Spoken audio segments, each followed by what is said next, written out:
We're back in the kitchen again. We're actually making a bar cookie this time. It's a 7-layer bar, and it's kind of a winging it as you go because there's really no mixing involved. I do a little bit of a shortcut while I'm getting the ingredients together. I stick a half a cup of butter, the first ingredient, in the 13 by 9 that you're going to use, and I stick that right in the oven, let it melt. So basically it comes out and it's all ready to go. To this, I'm going to add the first layer, which is a cup and a half of graham crackers. And it's just basically you're sprinkling it around on top of the butter, and you kind of just make it so it's kind of level, because again it's going to be a layer of the cookies when it cooks, or the bars. And now the fun begins, because now we add to this 1 cup of butterscotch butterscotch chips, and again you're just kind of sprinkling them around. 1 cup chocolate chips,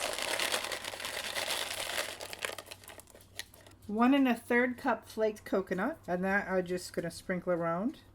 So there's my 1/3 cup, and then my 1 cup.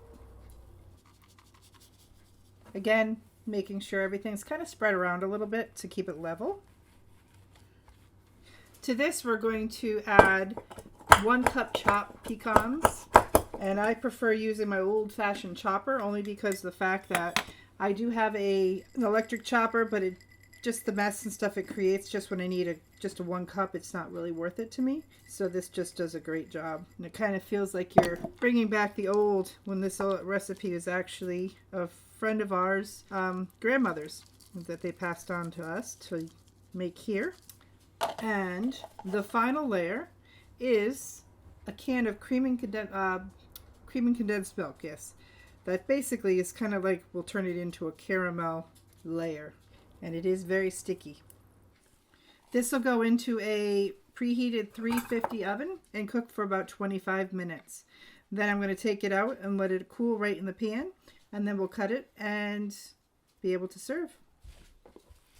So I'll go ahead and throw this in the oven, and I'll see you in about 30 minutes. Okay, and here we are. We're removing the 7-layer bar. Now what will happen with this is it'll actually go ahead and cool right in here before we cut them up and make them into bar-shaped cookies.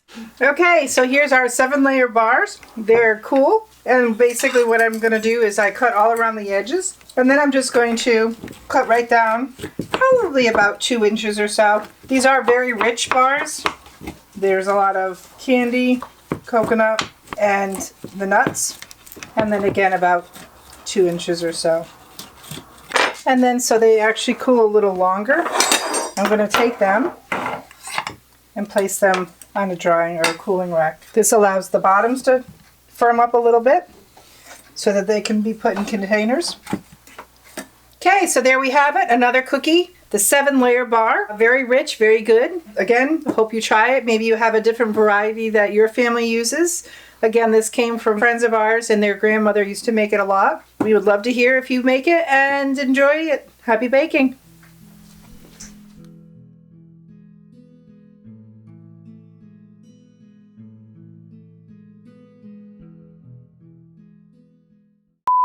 And we can start whenever you're ready.